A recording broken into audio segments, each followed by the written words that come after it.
ยางหลายมาระวังอย่างนั้นเลยกินเจ้ากูไปทางข้างแล้วอ้าวหนักเอาเดี๋ยวใส่เต็มเนี่ยนะหมดเลยเอาไว้ได้ปะได้มาใกล้แล้ว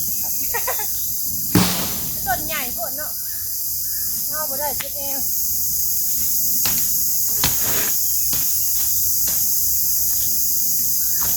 ค่อยๆเด้อได้อยู่บ่ได้ปะไม่เอาใส่กันก็ได้ถ้าตัวใหม่ไปเลย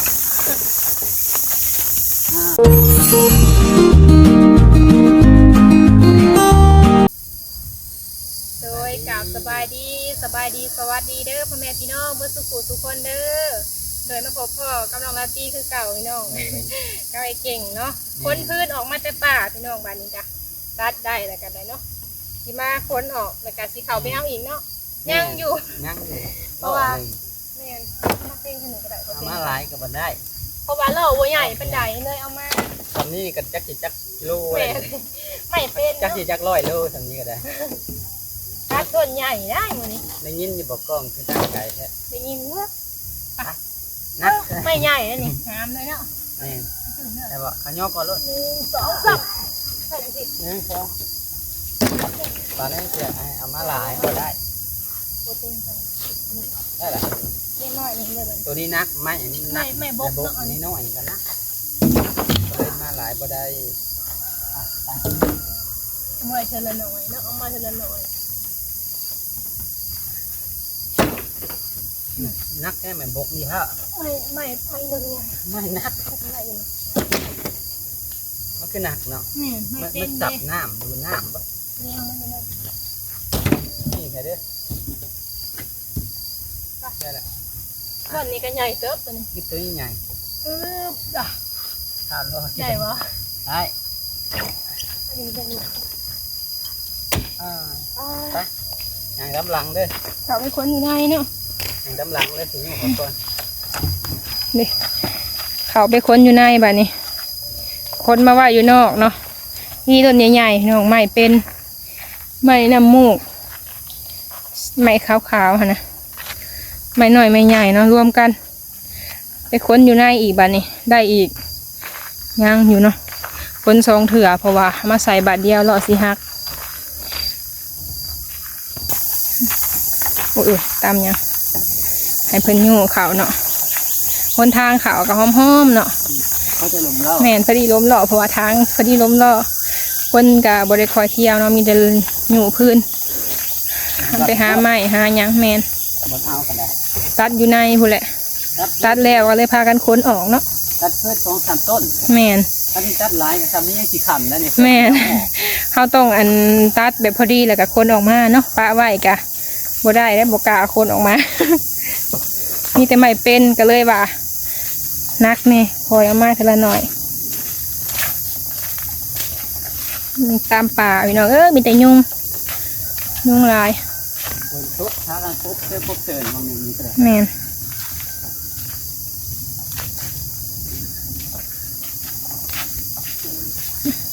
ไม่หรอกหาเฮ็ดได้นี่เป็นทางเขาแบบนี้ไปแบบนี้นะตั้งไว้นี่แล้วก็สิไปค้นอยู่ในเพราะว่าบางทีเนี่ยเรื่องนี้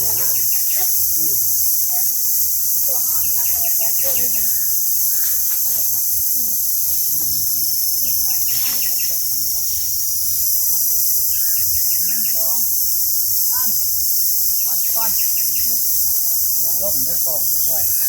ๆให้บอกมันเป็นไงยางมันติดเสียบแม่นยางหลายมาระวังอย่างนั้นเลยกินเจ้ากูไปทางข้างแล้วอ้าวหนักเอาเดี๋ยวไม่เป็นเนี่ยนะหมดเลยเหยียบล้อไว้ตามก้นยางอันนี้หลายเลยไม่ต้นใหญ่เลยหางมัน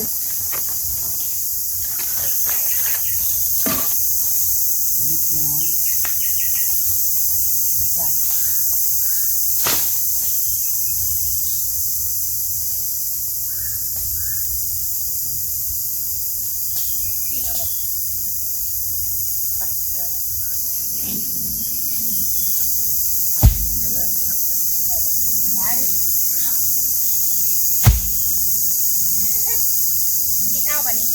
เอาไว้ได้ป่ะ ได้มาใกล้แล้วครับ ต้นใหญ่พวกเนาะเอาไปได้คิดเอง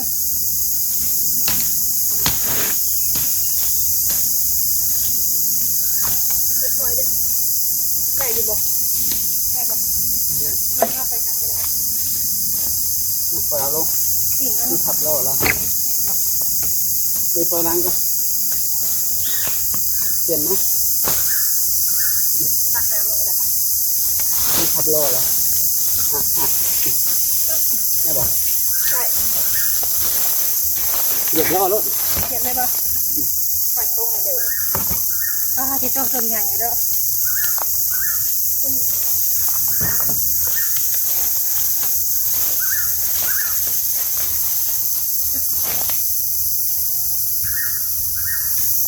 นี่จะเสียงหนกจะหนกสิคะ เป็นในตั้นไม่น้อยโอ้ ปลาทองเพิ่นกามาตัดใหม่คือก้านพี่น้องได้จักโดนเลย ไม่ได้กันโดน เป็นห้ากระเขามานะพี่น้อง ถ้ามันดัดแต่ผลถ้ามันตก มันนานเต็มโหลดก็เลยเอาใหม่ใหญ่นี่ ลูกตัดเอามันนั่นน่ะจำโคตรเลยจ้ะคน บ่ได้ คุ เอา ณ เหลือเขามาเลยข้าวคนโตกินนี่ก็ตอนเขามานะก็เลยอันตัดแบบนี้เลยข้าดิ นี่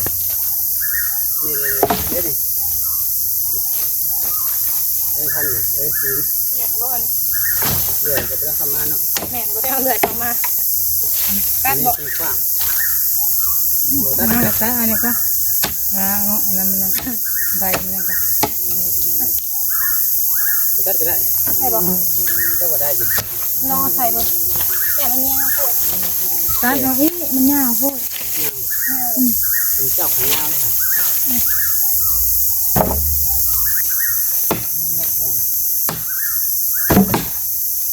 ใส่ได้เดียวนี่พี่เต็ม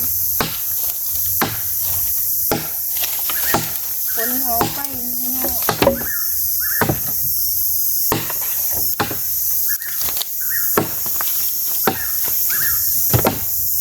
ว่าอันเอาตีนเป็นเนี่ยไปใช้อันตีนเด็บชมน้ำมันไม่ได้ดอกคนละแนว บ่ได้เล็ก ไม่ใช่บ่ได้ ไม่ได้บ่ เล็กตัวนั้นเล็กมันน้อย เล็กหน่อย ตัวนี้มันน้อยตัวนี้มันใหญ่ มีแต่แป้งอันนี้ก็ได้ตัดด้วย มันคนละอันไม่ใช่บ่ได้ มีแต่ห้าอันห้าดีนะจ๊ะ คนละแขน แกนมาพอไม่ร้อยเพราะว่ามันโดนแล้วเนาะแล้วก็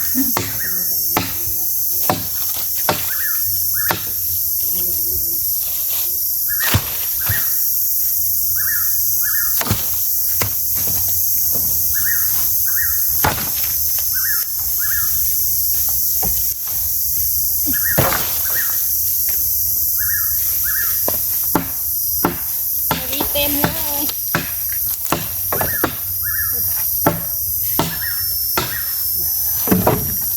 งามเนาะยังจะมืออะไรอยู่เนาะ ยุ่งบ่ได้ อากาศจะห้อนฮอด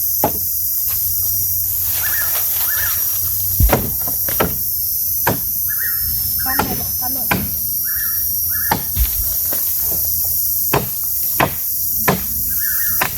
เสือที่ตัดได้นะพี่น้องโอ้เราไปเห็ดทานแล้วก็ทานราคาถือเมื่อยเสือที่ได้ด้วยหนึ่ง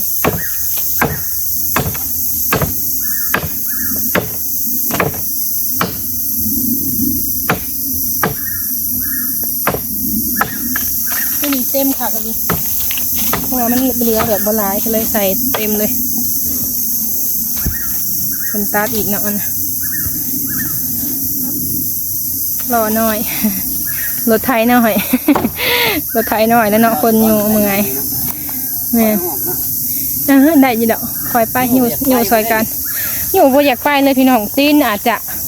ตีนอ่อนพดบ่ มันดินทนตกเนี่ยมันหยุก อยู่บ่ได้ก็แบบวันต้องใส่แหงเนาะได้บ่ลองเบิ่งซะบ่ได้สิไปอยู่ซอย มันหยุบลงแหงพดบ่จ้ะได้บ่ บ่ได้เนาะมันบ่ไปบ่เดี๋ยวสิไปอยู่ใส่มันดีอ่ะหูเดี๋ยวไป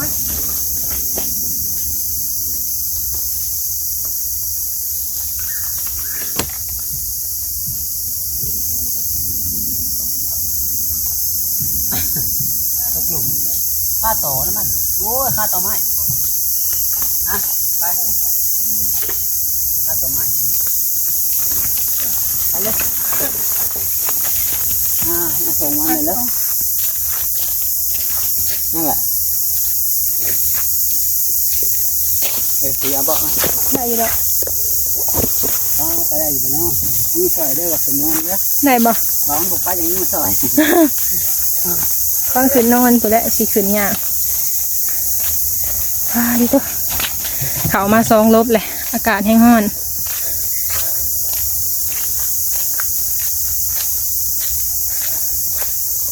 ที่ตัวแหลนเลย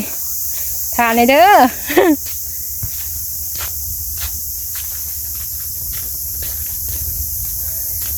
ทำไมตายแล้วนี่โอ้ยหิวคักมันเบาไปขนปะไว้แล้วก็เอารถไถมาแก่เนาะเพราะว่าเขายังสิไปยิงรถไถบะบนอยู่บ่หัวขึ้นคาเบียหรือบ่เนาะเขาก็หิวไปปะไว้ถ้าอยู่ในผัดแห้งสีหิวบ่ได้ผู้เดียวมันบ่ขึ้นมันหนัก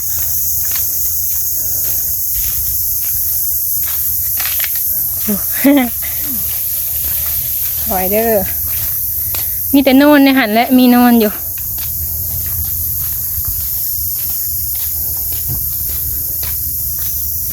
ถ้าบ่ได้เลยจอดก่อนเด้อได้บ่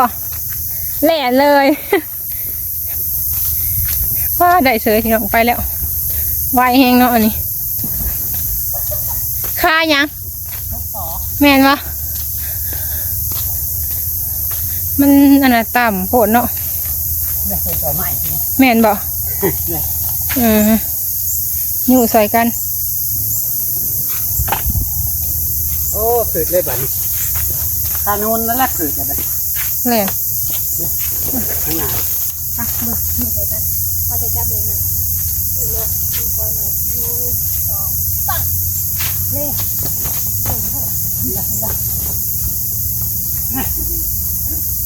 มีนอนอยู่เนาะเหมือนว่า โน่น มันคือนอนตัวนี้แหละมีนอนใหญ่ ข้ากุบาทนู่น แมนเมื่อยกันสักเมื่อยก่อนได้พี่น้องนอนร้ายก็ได้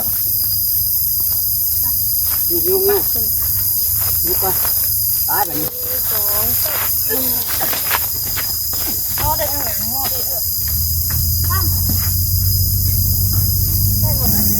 ถ้าตีนหล่อแข้งคนนั้นนั่น1ก็สิโอเค ได้บ่ค่าบ่ ไปเลย สักเมื่อยก่อนก็ได้ มันนักหนา แม่นอากาศแดดเนี่ยไม้ดวนใหญ่น้ำเนาะปนกัน มันมีหักไม้แบบว่ามีขี่ไม้แล้วมันหยุดแบบนี้อ่อนแล้วมันคือเป็นทางหินนะเป็นทางหินง่ายพวกมันทัดท่ามันสูงจะต้องต่ำอย่างนี้ มันจะย่อขึ้นของผมมันได้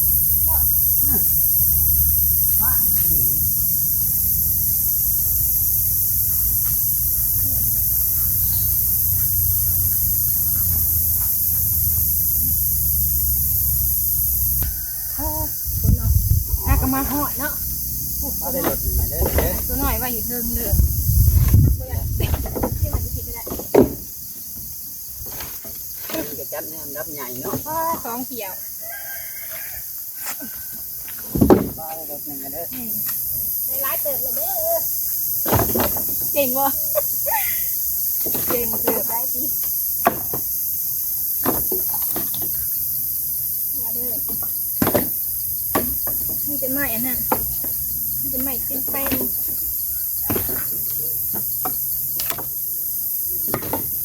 แดดเลยใส่หมวกก่อน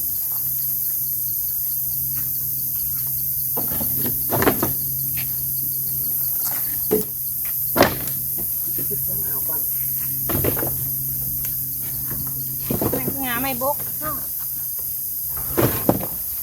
ยังจะโดนใหญ่บาดนี้2โดนเนาะเหงามันเลยได้นี่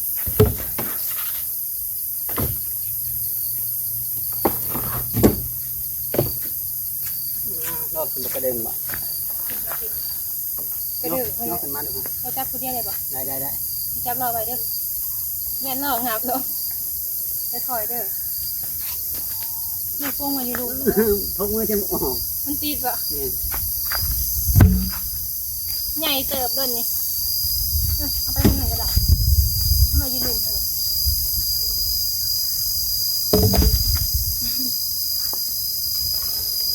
ได้บ่ ได้บริการทางพอดีเลยนี่มันจะเอาลงมานะดิว่า ไปถอยแล้วนะ ค่อยๆได้หรอว่าสิตัวรถใหญ่ๆเลยไม่ยังหันไม่ได้สิตัวเขาบอกไม่หันละ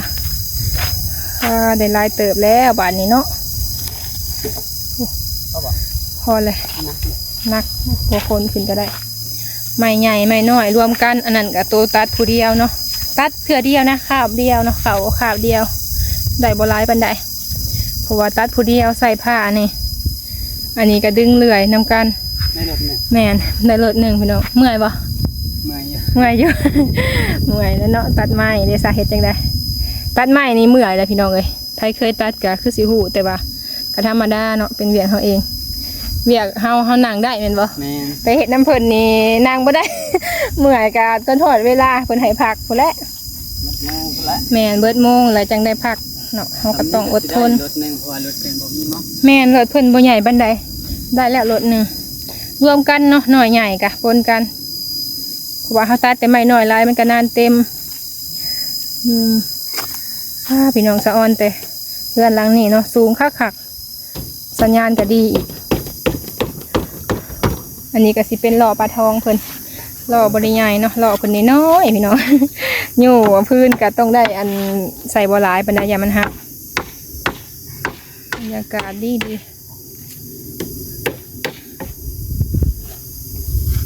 ปลาทองเพิ่นก็ตัดอยู่เพิ่นตัดอยู่ในป่าพุ่นแหละเพิ่นยังบ่ทันออกมา ไว้แล้วอย่าเป็นได้อย่าคน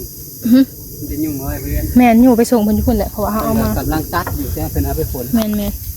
คนมาไว้นี่แหละพี่น้องบ้านนี้ได้หลายเติบเลยใครเนี่ยมีผู้ตัดนำ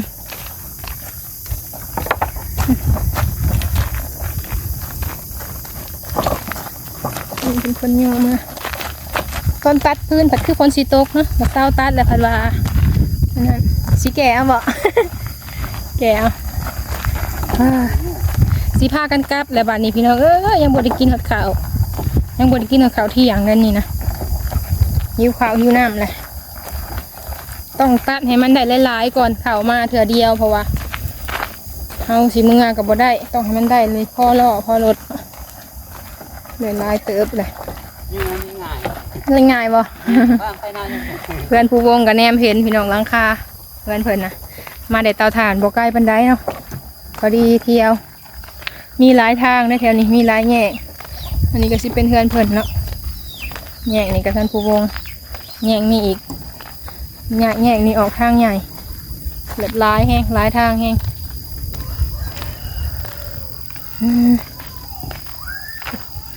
นี่แต่ว่าสิพากันกลับก่อนบัดนี้นี่แต่ว่าถ้าพบพ่อคลิปหน้าเลยพี่น้องอยู่รอบไปส่งปลาทองเพิ่นโดยเนาะมีแต่ว่าน้องละตีกับขอขอบคุณหลายๆเด้อเนาะพ่อแม่พี่น้องเบิดสุขุสุคนที่ว่าเป็นกำลังใจให้น้องละตีไอเก่งพี่น้องเลยเนาะขอขอบคุณเพิ่นหลายๆที่ว่าเพิ่นเบิ่งคลิปให้แล้วก็บ่ข้ามโฆษณาโดยพี่น้องคลิปนี้ก็ขอลาไปแล้วเด้อถ้าพบพ่อคลิปหน้าเนาะมื้อนี้ก็เข้ามาตัดไม้โดยบรรยากาศในป่าพี่น้องตัดไม้ตัดพื้นเพราะว่าเขาไปซื้อเพิ่นกับแพงเขาต้องเลยตัดเอาเองไปซื้อเพิ่นกระเป๋าละ40-45เนาะบ่ไหว โดยต้องห้าผัดดังถุงมือนะคลิปนี้ลาไปแล้วขอกล่าวคำว่าสบายดี